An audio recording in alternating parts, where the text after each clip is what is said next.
হায় আল্লাহ, আমাদের কি যে হয়ে গেল! এখন প্রতিটা মসজিদে দেখা যায় লোক ভাড়া করে ইতিকাফে রাখা লাগে। আমরা ইতিকাফ করতে চাই না, ইতিকাফ করার সময় যেন আমাদের নাই। এবং আমরা মনে করি যে ইতিকাফটা তো শুধু করবে ওই ব্যক্তি যাকে মসজিদ কমিটি ভাড়া করে এনে মসজিদে রাখবে। নাউজুবিল্লাহ। প্রিয় ভাই বোনেরা, ইতিকাফ যে কত গুরুত্বপূর্ণ একটা জিনিস, কত ফজিলতপূর্ণ একটা জিনিস, কত বড় একটা জিনিস, এটা যদি আমরা জানতাম, এটা যদি আমরা বুঝতাম, এটা যদি আমরা উপলব্ধি করতাম, তাহলে আমরা সবাই হুমড়ি খেয়ে পড়তাম ইতিকাফ করার জন্য। মসজিদে আসলে জায়গা দেওয়া যেত না। প্রিয় ভাই বোনেরা, ধরুন আপনার বাসায় একজন মানুষ এসেছে, যে মানুষটা আপনার হক নষ্ট করেছে, যে মানুষটা আপনার সঙ্গে অন্যায় করেছে। এই মানুষটা আপনার বাসায় এসে আপনার কাছে ক্ষমা চাচ্ছে এবং বলতেছে যতক্ষণ পর্যন্ত আপনি ক্ষমা করবেন না, আপনার বাসা থেকে, আপনার দরবার থেকে সে কোথাও যাবে না, আপনার বাসায় পড়ে আছে, আপনার বাসার ঘরে, বাইরে, বারান্দায় সবখানে পড়ে আছে আপনার ক্ষমার আশায়। তাহলে আপনি কি করবেন বলেন তো? এই মানুষটাকে আপনি কি ক্ষমা না করে আপনার ঘর থেকে তাড়িয়ে দিবেন? কয়দিন তাড়িয়ে দিবেন? আপনি 1 দিন, 2 দিন, 3 দিন, এরপর কিন্তু অবশ্যই তাকে ক্ষমা করে দিবেন। তো আপনি একজন বান্দা, আপনার হৃদয়ে যদি এতটুকু ভালোবাসা থেকে থাকে, ওই মানুষের প্রতি এতটুকু মায়া থেকে থাকে, তাহলে চিন্তা করে দেখুন মহান রব্বুল আলামিন, তার হৃদয়ে কত ভালোবাসা, তার হৃদয়ে কত দয়া, তিনি কতটা দয়াশীল, কতটা ক্ষমাশীল।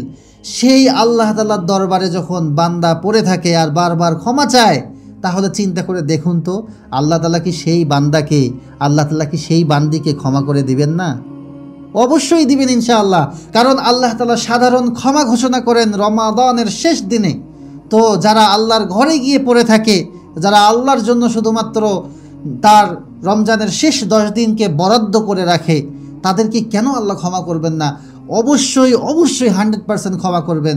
এজন্য ইতিকাফ এমন একটা জিনিস যে এটা আল্লাহ তাআলার ক্ষমাকে প্রায় কনফার্ম করে দেয়। ইতিকাফের দ্বিতীয় ফাজাইল হলো যে একজন মানুষ ইতিকাফের বাইরে থেকে যত নেক কাজ করা সম্ভব সব নেক কাজ করে যেরকম সওয়াব লাভ করবে, আর একজন মানুষ ইতিকাফে থাকলে যদি সেই সমস্ত নেক কাজ নাও করে, তারপরেও এই ব্যক্তি যে বাইরে থেকে নেক কাজ করেছে তার চেয়ে বেশি নেকি পাবে। সুবহানাল্লাহ। শুধুমাত্র আল্লাহর জন্য সেই সময়টাকে বরাদ্দ করার জন্য, বরাদ্দ রাখার জন্য।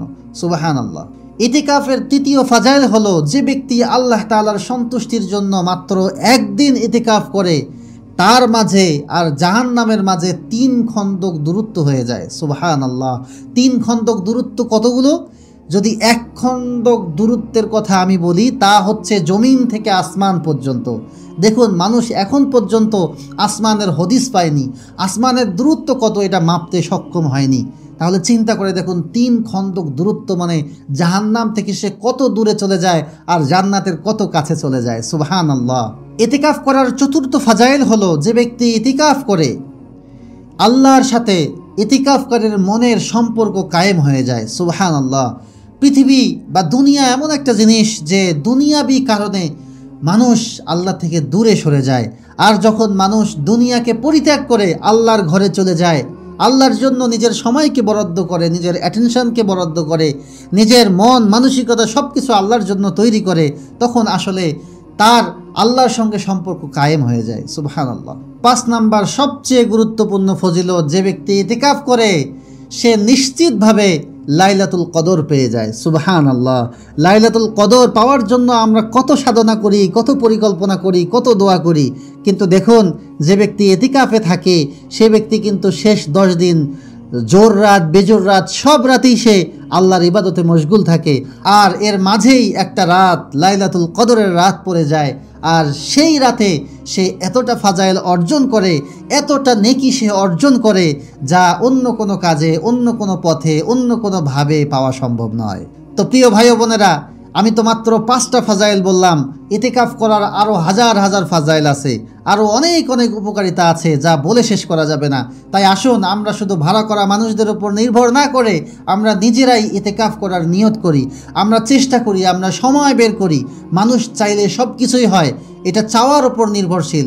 আমি যদি মন থেকে নিয়ত করি, আমি যদি চাই, তাহলে কোনো কাজেই আমাকে বাধা দিতে পারবে না, কোনো কাজে আমাকে থামিয়ে দিতে পারবে না, কোনো কাজেই আমাকে আটকাতে পারবে না।